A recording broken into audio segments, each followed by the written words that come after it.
एक था घना जंगल, जहाँ जानवर एक दूसरे के साथ बहुत प्यार से रहा करते थे। उस जंगल के बीच एक बहुत सुंदर और बड़ा तालाब था। उस तालाब में एक मगरमच्छ रहता था।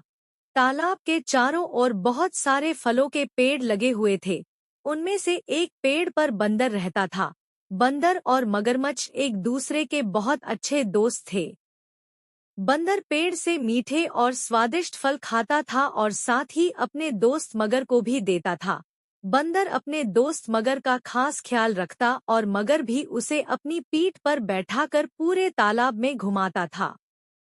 दिन निकलते गए और दोनों की दोस्ती गहरी होती गई। बंदर जो फल मगरमच्छ को देता था, मगरमच्छ उनमें से कुछ फल अपनी पत्नी को भी खिलाता था। दोनों फलों को बड़े ही चाव से खाते थे। बहुत दिनों के बाद एक बार मगर की पत्नी ने कहा कि बंदर तो हमेशा ही स्वादिष्ट फल खाता रहता है। जरा सोचो उसका कलेजा कितना स्वादिष्ट होगा।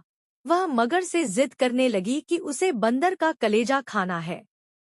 मगर ने उसे समझाने की कोशिश की, लेकिन उसने नहीं माना और वो मगर से रूठ गई। अब मगर को न चाहते हुए भी हाँ बोलना पड़ा। उसने कहा कि वो दूसरे दिन बंदर को अपनी गुफा में लेकर आ जाएगा, तब उसका कलेजा निकालकर खा लेना। इसके बाद मगर की पत्नी मान गई। हर दिन की तरह स्वादिष्ट फलों के साथ बंदर मगर का इंतजार करने लगा। कुछ ही देर में मगर भी आ गया और दोनों ने मिलकर फल खाए। मगरमच्छ बोला कि दोस्त, आज तुम्हारी भाभी तुमसे मिलना चाहती है। चलो, तालाब की दूसरी ओर मेरा घर है, आज वहां चलते हैं। बंदर झट से मान गया और उछलकर मगर की पीठ पर बैठ गया। मगर उसे लेकर अपनी गुफा की ओर बढ़ने लगा। जैसे ही दोनों तालाब के बीच पहुंचे, मगर ने कहा कि मित्र, आज तुम्हारी भाभी की इच्छा है कि वो तुम्हारा कलेजा खाए। ऐसा कहकर उसने पूरी बात बताई। बात सुनकर बंदर कुछ सोचने लगा और बोला, मित्र, तुमने मुझे यह पहले क्यों नहीं बताया? मगर ने पूछा, क्यों मित्र, क्या हाय गया? बंदर बोला कि मैं अपना कलेजा तो पेड़ पर ही छोड़ा हूँ। तुम मुझे वापस ले चलो तो मैं अपना कलेजा साथ में ले आऊंगा।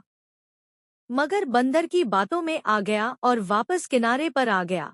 वो दोनों जैसे ही किनारे पर पहुंचे, बंदर झट से पेड़ पर चढ़ गया और बोला कि मूर्ख, तुझे पता नहीं कि कलेजा हमारे अंदर ही होता है। मैं हमेशा ही तुम्हारा भला सोचता रहा और तुम मुझे ही खाने चले थे। कैसी मित्रता है यह तुम्हारी? चले जाओ यहाँ से।